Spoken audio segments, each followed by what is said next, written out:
پیدائش 6 دسمبر 1956، وفات 1 جنوری 2022۔ کہانی ختم ہو گئی۔ کچھ کہانیاں بظاہر ختم ہو جاتی ہیں، پر اپنے پیچھے بہت سے سوال چھوڑ جاتی ہیں، جن کے جواب ڈھونڈنا بڑا مشکل ہے، مگر ضروری ہوتا ہے۔ کچھ کہانیوں کا اختتام رشتوں کا بڑا بھیانک روپ دکھا جاتا ہے کہ کسی پر اعتبار کرنے سے ڈر لگنے لگتا ہے۔ شمیم کی کہانی بھی کچھ ایسی ہی تھی۔ وہ اپنے پیچھے بہت گہری چھاپ چھوڑ کر گئی تھی۔ کئی رشتوں کو پچھتاووں، ندامتوں کی بھٹی میں جلا کر گئی تھی۔ ایک ایسا حصار بن کے گئی تھی جسے توڑنا اس کے اپنوں کے لیے ناممکن تھا۔ اس نے مرنا تھا کیونکہ اس کی زندگی ہی اتنی تھی، مگر کیا اسے یوں مرنا تھا؟ شوہر کے ہوتے بیوکی کی زندگی گزاری، گھر ہوتے بے گھر رہی، اولاد ہوتے اولاد کا سکھ نہ دیکھ سکی، محتاجی کی زندگی گزاری، مگر زباں پر حرف شکوہ نہ لائی، صبر کا دامن تھامے رکھا، اولاد کے لیے دعاؤں کی مالا جپتی رہی اور خود سارے زخموں کو سینے میں دبائے من و مٹی تلے دفن ہو گئی۔ اور ایک سوال چھوڑ گئی، کیا اسے ہر دکھ اللہ کی طرف سے ملا تھا؟ اس کی زندگی کو مشکل کرنے میں انسانوں کا کتنا کردار تھا۔ حویلی چلیں باقر سائیں، آج آپ نے بڑا سفر کیا ہے، تھک گئے ہوں گے، مرید نے نرمی سے کہا۔ وہ دونوں گاڑی میں بیٹھے تھے۔ باقر زبان نڈھال سا فرنٹ سیٹ پر براجمان تھا، مرید نے ڈرائیونگ سیٹ سنبھالی ہوئی تھی اور باقر زمان کی کچھ بولنے کا منتظر تھا کہ اب جانا کہاں ہے، شہر یا حویلی؟ اس سفر کی تھکن عمر بھر نہیں اترے گی مرید حسین، میرے قدم نہیں روح تھک گئی ہے، میں اماں کے جنازے کو کندھا تک نہ دے سکا، اس سے بڑی اور کوئی بد نصیبی ہوگی، حویلی لے چل مجھے۔ اتنی بات کر کے باقر زمان نے غم سے سرخ آنکھیں موند لیں، سر کرسی سے ٹکا لیا اور زرد پتوں سے ہٹی سڑک پر مرید حسین نے گاڑی بڑھا دی تھی۔ حویلی میں بتیاں جل رہی تھیں، پر لگتا تھا اندھیرا کم نہیں ہوا، افسردگی کا عالم تھا، حزن و ملال میں ہر چیز ڈوبی ہوئی تھی۔ یوں محسوس ہوتا تھا حویلی کی در و دیوار بھی نوحہ کا نہ تھے۔ وہاں کے ویران ماحول کو دیکھ کر لگتا شمیم کا جنازہ ابھی یہاں سے اٹھا تھا، حالانکہ اسے اس حویلی سے نکلے کئی ماہ و سال گزر گئے تھے۔ حویلی میں چولہا گرم نہیں کیا گیا، نہ کچھ پکایا، نہ کھایا گیا تھا، ہر کوئی خاموشی کی چادر تانے الگ الگ بیٹھا سوگ منا رہا تھا۔ آج جذبات بدلے تھے تو الفاظ گونگے بہرے ہو گئے تھے۔ بیبو جی کے چہرے پر دکھ، پچھتاوے کی گہری چھاپ تھی، آنکھوں میں ندامت کے آنسو بوڑھی آنکھوں کو دھندار کر رہے تھے۔ ایک پل میں وہ بوڑھی لگنے لگی تھی، یا اس غم نے بوڑھا کر دیا تھا۔ رات گہری تھی جب باقر زمان نے حویلی میں قدم رکھا، بے حد بھاری تھکے ہوئے قدم۔ وہ صحن میں کھڑا ہو گیا، سمجھ نہیں پا رہا تھا کیا کرے، کدھر جائے، بیبو جی کی طرف یا اسبا سے جا کے ملے یا رونے کے لیے کوئی کندھا ڈھونڈے۔ وہ اسی کشمکش میں کھڑا تھا جب اسبا اپنے کمرے سے نکلی اور روتی ہوئی اس کے سینے سے آ لگی۔ صرف ایک ہی لفظ اس نے بولا تھا، اماں۔ اسبا نے ماں کو کبھی دیکھا نہیں تھا، پھر بھی وہ دکھ سے نڈھال تھی، صرف یہ جملہ کہا، اس کی ماں کا انتقال ہو گیا ہے۔ اسے سن کر وہ تڑپ گئی تھی، کرلا اٹھی تھی۔ اس لفظ پر باقر زمان کا دل ڈوبا تھا۔ اس نے ہاتھ کی مٹھی بھینچ لی تھی، بہن کے سر کو چوما اور اسے ساتھ ہی کمرے کی طرف بڑھ گیا۔ ناصر بھی وہیں آ گیا تھا۔ تینوں بہن بھائی سر کو جوڑے بیٹھے ماں کی جدائی کا غم منانے لگے تھے۔ کچھ غم بڑے گہرے ہوتے ہیں، تاعمر منانے پڑتے ہیں اور ساری عمر بھی ان کے لیے کم پڑ جاتی ہے۔ تلخ ماضی کی یادوں کے چراغ جلائے بیبو جی بے حد غمگین بیٹھی تھی جب آمنہ پریشان سی اندر داخل ہوئی اور بتایا، باقر آیا ہے۔ اس کی حالت، آمنہ کا جملہ ادھورا رہ گیا۔ بیبو جی نے ہاتھ کے اشارے سے اسے چپ رہنے کا کہا۔ وہ چپ ہو گئی۔ اس کا حال تو نہ بتا، پتا ہے مجھ کو، تو جا، سوچنے دے مجھ کو، اس کا سامنا کیسے کرنا ہے، بڑا مشکل کام ہے۔ یہ کہہ کر بیبو جی نے پھر سے آنکھیں بند کر لی، سر پلنگ کے کراؤن سے ٹکائے ہاتھ میں تسبیح پکڑ کے اس کے دانے گرتے جا رہے تھے۔ اللہ جانے وہ کیا پڑھ رہی تھی، یا دانے خود ساختہ ہی گرتے جا رہے تھے۔ باقر زمان کا سامنا کرنا ان کے لیے آسان نہیں، مشکل ترین تھا۔ وہ جانتی تھی باقر زمان بچپن میں ماں کے کتنا قریب تھا، ہر وقت ساتھ رہتا، وہ کام کرتی، باقر پیچھے پیچھے رہتا، ڈھیروں باتیں کرتا اور وہ سنتی ہنستی رہتی تھی۔ جب شمیم کو اس کا بھائی لے کر چلا گیا تو باقر ٹوٹ گیا تھا۔ بہت بڑا جھٹکا تھا یہ اس کے لیے۔ وہ بالکل ہی سب سے کٹ گیا، چپ سادھ رہنے لگا۔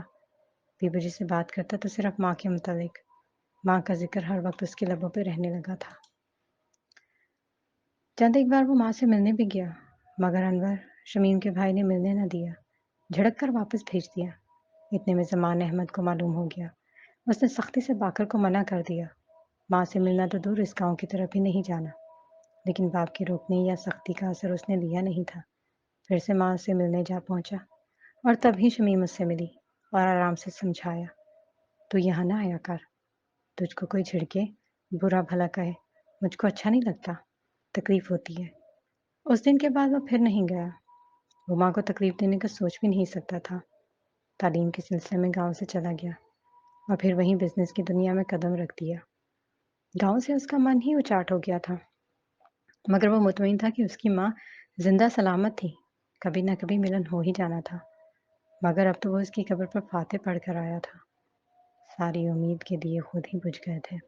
اب اس کا سامنا کرنا، اس کی حالت دیکھنا اور اسے سمیٹنا ہرگز آسان نہیں تھا بیبو جی کے لیے۔ اور ان کو ایک دکھ اور بھی تھا جو اب مزید گہرا ہو گیا تھا، اور وہ دکھ اس موت کا تھا جو شمیم کی حویلی سے جانے سے ہوئی تھی۔